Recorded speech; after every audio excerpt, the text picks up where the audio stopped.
Now we are going to another result. That's an important result. If f is multiplicative, that is given. F is multiplicative.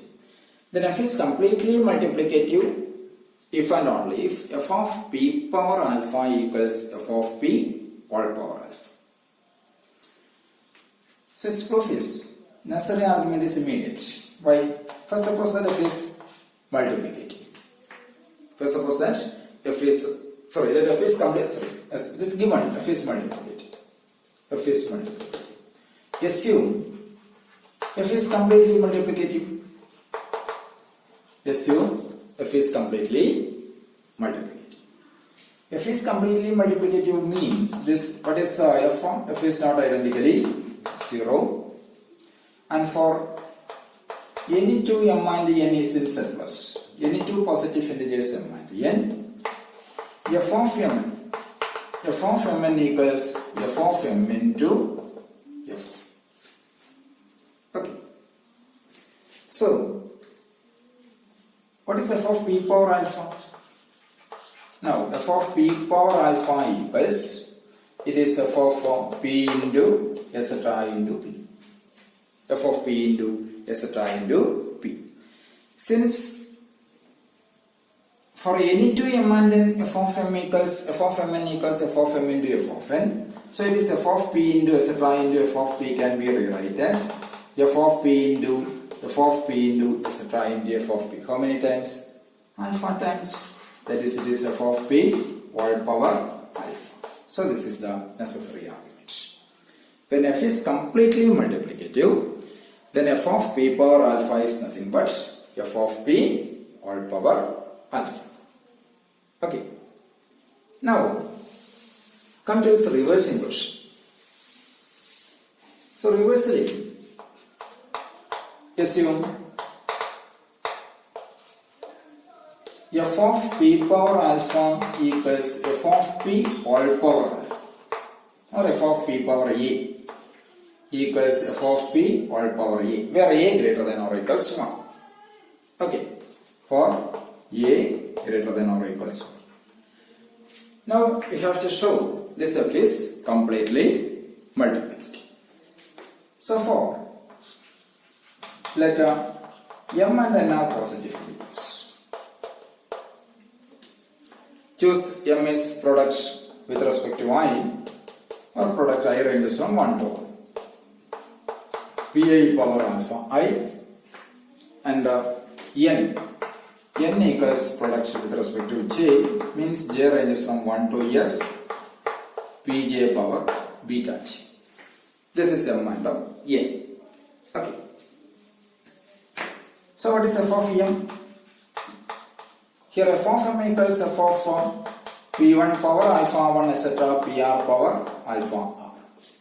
Why? Because of the products. F of p1 power alpha 1 etc. f of pr power alpha. That is nothing but it is f of p1 all power alpha 1 into etc. Okay, why? Because of this argument. Since f of p power a is f of p all power a. So since f is multiplicative, it is given f is multiplicative, and the f of m equals f of p1 power alpha 1 etc. pr power alpha r. That equals, then since f is multiplicative, according to the previous argument, it is nothing but f of p1 power alpha 1 etc. into f of pr power alpha.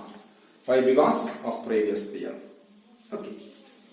So which is nothing but, according to this assumption, f of p1 power alpha 1 etc. f of p1 power alpha 1 is nothing but f of p1 all power alpha 1.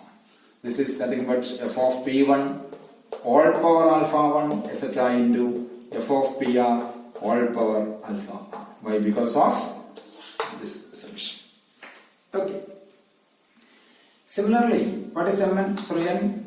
Similarly, f of n equals, it is f of q1 power beta 1 etc. qs power beta s.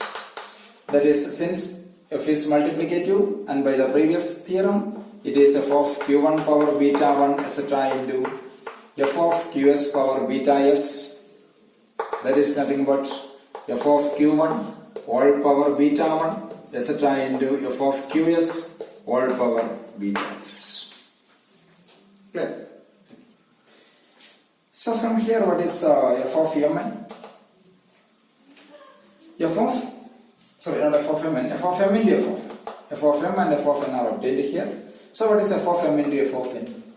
F of m into f of n it is product with respect to I, f of pi all power alpha I into product with respect to j, or j ranges from 1 to s, here I ranges from 1 to r, f of sqi all power beta. This is f of m into f of n. Okay. But what is mn? Consider the product mn. Mn is product I ranges from 1 to r, pi power alpha I, and product j ranges from, means product with respect to I, pi power alpha I, into product with respect to j, pj power beta j. Sorry, qj power beta j. Okay. So this is mn. So what is f of mn? This means f of m equals f of this product. That is, f of mn equals f of this product. Product pi power alpha I into product with respect to j, qj power beta j. 1 to s and 1 to r. Okay. But what is f? F is multiplicative. When f is multiplicative, we know that f of p1 power alpha 1 etc. pr power alpha r is f of p1 power alpha 1 into etc. f of pr power alpha r. So it is f of product of pi power alpha I into f of product qj power beta j. Why? Because of previous argument. Since it is given f is multiplicative, so it is f of p1 power alpha 1 etc. pr power alpha r is f of p1 power alpha 1 into etc. f of pr power alpha. By using that argument, we have f of mn equals f of product I ranges from 1 to r pi power alpha I into f of product j ranges from 1 to s qj power beta j. This is nothing but, what is the first quantity? It is f of p1 power alpha 1 etc. pr power alpha r into f of q1 power beta 1 etc. into qs power beta s. Okay. So what is this one? Since f is multiplicative, it is again f of p1 power alpha 1 etc. into f of pr power alpha r into f of q1 power beta 1 etc. f of qj power beta j, or qs power beta s. Okay. So that is so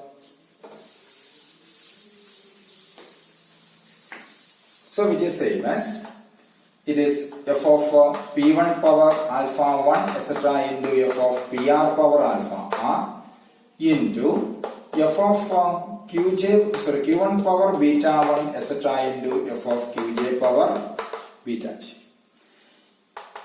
But this argument, f of p1 power alpha 1 is nothing but f of p1 all power alpha 1, according to our assumption. So it is f of p1 all power alpha 1 etc. into f of pr all power alpha r into f of q1 all power beta 1 etc. into f of qj all power beta j. Clear? Okay.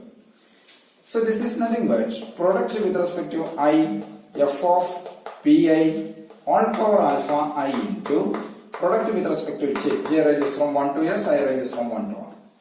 Product with respect to j is f of qj power qj all power beta j. Clear? What is this one? So clearly this is f of m into f of m. That is already obtained.